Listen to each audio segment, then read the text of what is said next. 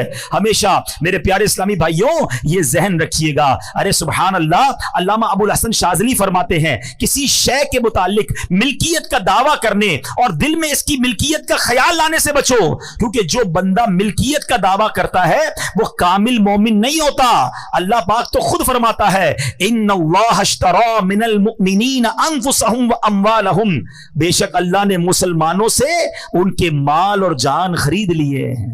ہم تو بک چکے ہیں بھائی, جنت کا سودا ہوا ہے نا, اللہ کے حبیب نے سودا کروایا ہے. ہم نے اپنے مال اور اپنا جان اللہ کی بارگاہ میں بیچ دیا ہے.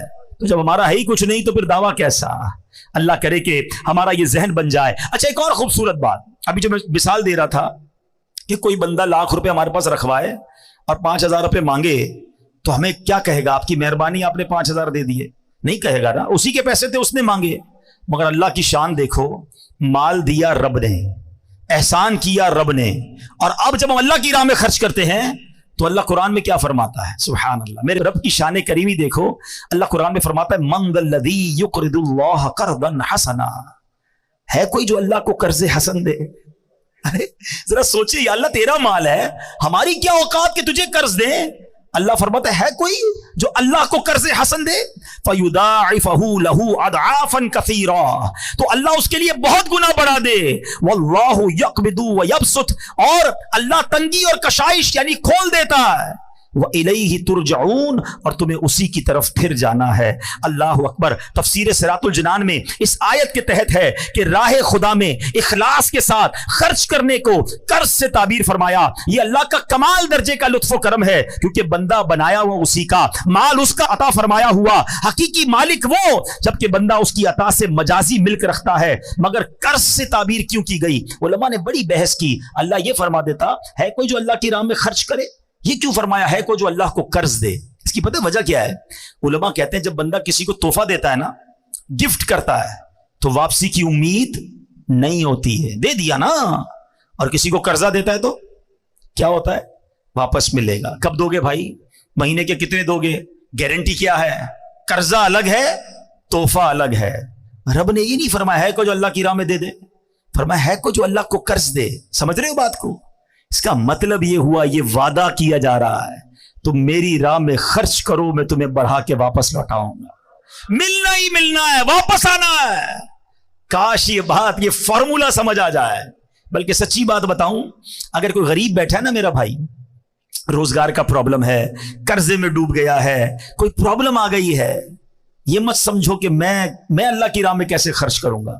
بلکہ قبلہ مفتی قاسم صاحب نے ایک بڑی پیاری بات تفسیر قرآن صراط الجنان میں لکھی کہ دنیا بھر کے امیروں کا جائزہ لینا تو میجورٹی یعنی اکثریت ان میں کہیں نہ کہیں اچھے کام میں کچھ نہ کچھ خرچ کر رہی ہوتی ہے, اس لیے ان کا مال بڑھ رہا ہوتا ہے.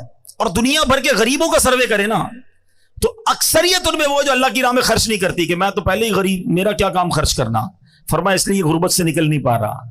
اگر غریب بھی اپنی حیثیت کے مطابق خرچ کرنا شروع کر دینا, اللہ نے وعدہ کیا ہے کہ یہ قرضہ ہے, اللہ کے حبیب نے وعدہ فرمایا کہ کم نہیں ہوگا, تمہارا مال تمہیں پھر لوٹایا جائے گا, بڑھا کے لوٹایا جائے گا, ملٹی پلائی کر کے لوٹایا جائے گا. چاہے ₹1 سے شروع کرو, چاہے ₹5 سے شروع کرو, کسی غریب کی مدد, کسی دینی کام میں خرچ کرتے رہا کرو. وہ کیسے لوٹاتا ہے اب ذرا سنتے جانا. میں مختصراً 1-2 حدیثیں اور 1-2 واقعات سناتا ہوں. صحابی رسول حضرت ابو ہریرہ رضی اللہ تعالیٰ عنہ سے روایت ہے. اللہ اکبر, یہ بھی بخاری شریف کی حدیث ہے. اللہ پاک کے آخری نبی رسول ہاشمی صلی اللہ تعالیٰ علیہ وسلم نے فرمایا, ایسا کوئی دن نہیں جس میں بندے سویرا کریں اور 2 فرشتے نہ اتریں جن میں سے ایک کہتا ہے الہی سخی کو زیادہ اچھا عوض دے, اور دوسرا کہتا ہے الہی کنجوس کو برباد کر دے.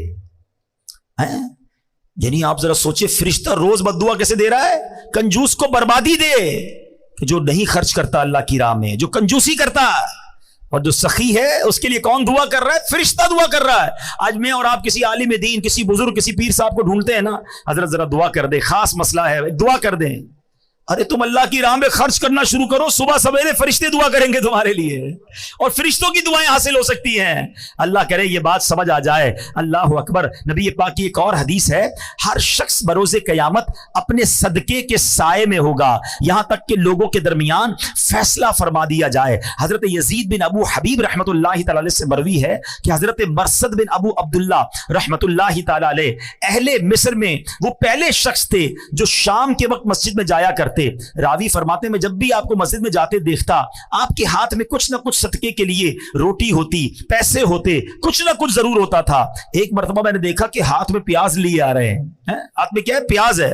تو میں نے کہا حضور یہ تو آپ کے کپڑوں کو بدبودار کر دے گی, آپ پیاز لے کر کیوں آئے ہیں؟ تو آپ نے کہا اے ابو حبیب کے بیٹے, میرے پاس صدقے کے لیے کچھ نہیں تھا. مجھے ایک صحابی نے حدیث بیان کی کہ اللہ پاک کے آخری نبی علیہ الصلوۃ والسلام نے فرمایا مومن کا دیا ہوا صدقہ بروز قیامت اس پر سایہ ہوگا. بس میں اسی حدیث پر عمل کرنے کے لیے پیاز لے کر آ گیا ہوں. کچھ نہ کچھ دیتا رہوں. مجھے قیامت کے دن اپنے صدقے کے سائے میں رہنا ہے. اپنی یہ عادت بناؤ میرے پیارے اسلامی بھائیوں, روزانہ ہے. الحمدللہ آپ کو پتہ ہے دعوت اسلامی والے بڑا پیارا سا ایک مدنی صدقہ باکس دیتے ہیں, وہ گھر میں رکھ لو. روز گھر سے نکلتے ہوئے 1 روپیہ کچھ نہ کچھ خود ڈالیں, اپنے بچوں سے ڈلوائیں. صدقہ بیماریاں دور کرتا ہے, صدقہ بلائیں دور کرتا ہے.